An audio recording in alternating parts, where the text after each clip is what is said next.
नमस्ते दोस्तों, स्वागत है आपका हमारे चैनल एक्सेल जूम पर। आज हम हिंदी के वर्ण और वर्णमाला पर बात करने जा रहे हैं, जो सभी प्रतियोगी परीक्षाओं में उपयोगी है। अगर आप हिंदी भाषा को गहराई से समझना चाहते हैं, तो ये वीडियो आपके लिए है। हम हिंदी में वर्ण और वर्णमाला के बारे में विस्तार से जानेंगे, उदाहरण देंगे और कुछ खास टिप्स भी शेयर करेंगे। तो चलिए शुरू करते हैं। दोस्तों, सबसे पहले समझते हैं कि वर्ण क्या होता है। वर्ण भाषा की सबसे छोटी इकाई है, यानी वो ध्वनि जिसे हम बोलते हैं और जो लिखने में एक अक्षर के रूप में प्रकट होती है। उदाहरण के लिए क, आ, ब, ये सभी वर्ण हैं। वर्ण दो प्रकार के होते हैं, स्वर और व्यंजन। स्वर, वाउल्स, ये वे ध्वनियां हैं जो बिना किसी रुकावट के बोली जाती है, जैसे अ, आ, ई आदि। व्यंजन, कॉन्सोनेंट्स, ये वे ध्वनियां हैं जिन्हें बोलने में जीभ, होंठ या गले की मदद चाहिए, जैसे क, ख, ग आदि। उदाहरण, जब हम कमल शब्द बोलते हैं तो इसमें क, म, ल व्यंजन है और अ स्वर है। अभी तक हमने वर्ण सीखे और उसके कुछ उदाहरण सीखे। अब हम वर्णमाला और उसके कुछ उदाहरण सीखते हैं। वर्णमाला क्या है? वर्णमाला वर्णों का वो समूह है जो किसी भाषा को लिखने और बोलने के लिए व्यवस्थित रूप से उपयोग होता है। हिंदी में वर्णमाला को देवनागरी लिपि में लिखा जाता है। इसमें कुल 52 वर्ण हैं, जिनमें 13 स्वर, 33 व्यंजन और कुछ अतिरिक्त संयुक्त ध्वनियां शामिल हैं। हिंदी वर्णमाला को दो हिस्सों में बांटा जाता है, स्वर और व्यंजन। स्वर में 11 मुख्य स्वर होते हैं, जैसे अ, आ, ई, उ, री, ए, ओ, और दो संयुक्त स्वर अ, अह। व्यंजन में 33 व्यंजन होते हैं, जैसे क, ख, ग, च, ज आदि। अब हम स्वरों की विस्तृत जानकारी समझते हैं। स्वर हिंदी भाषा की आत्मा है। इन्हें बिना किसी रुकावट के बोला जाता है। स्वरों को 3 श्रेणियों में बांटा जाता है।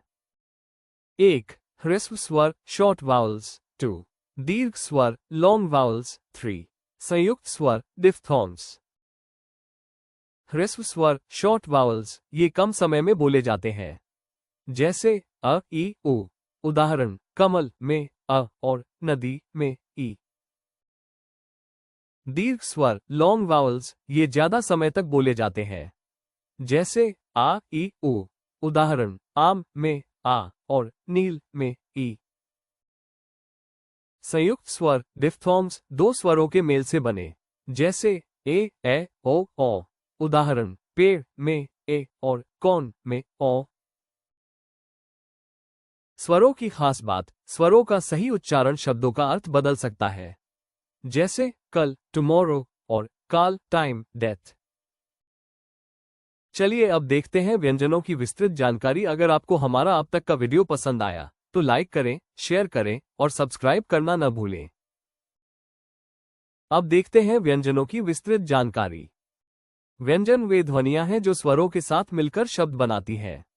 हिंदी में 33 व्यंजन हैं, जिन्हें 5 वर्गों में बांटा जाता है। 1. क वर्ग, क, ख, ग, घ, ग। 2. च वर्ग, च, छ, ज, झ, न्य।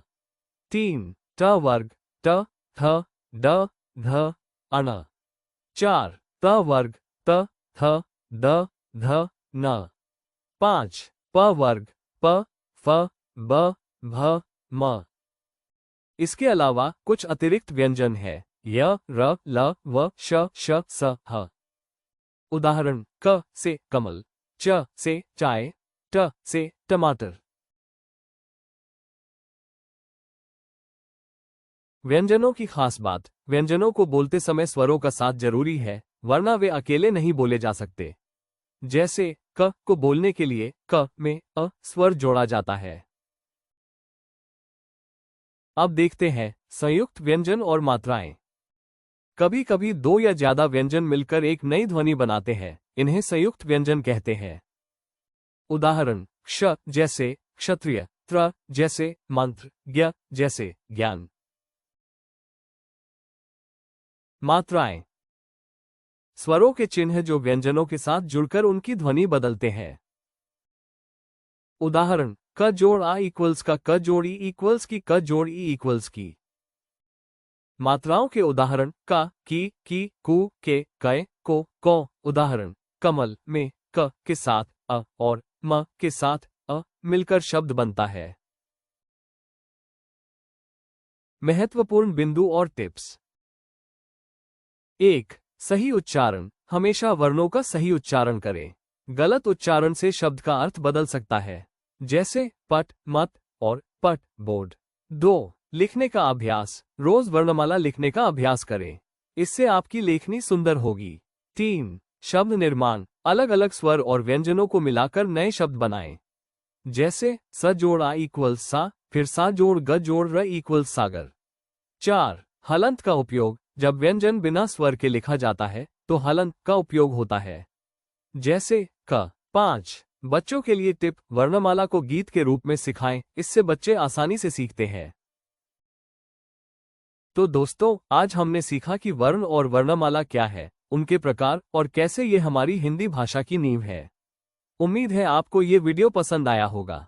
अगर आपके मन में कोई सवाल है तो कमेंट बॉक्स में जरूर पूछें, हम आपके सवालों का जवाब देंगे।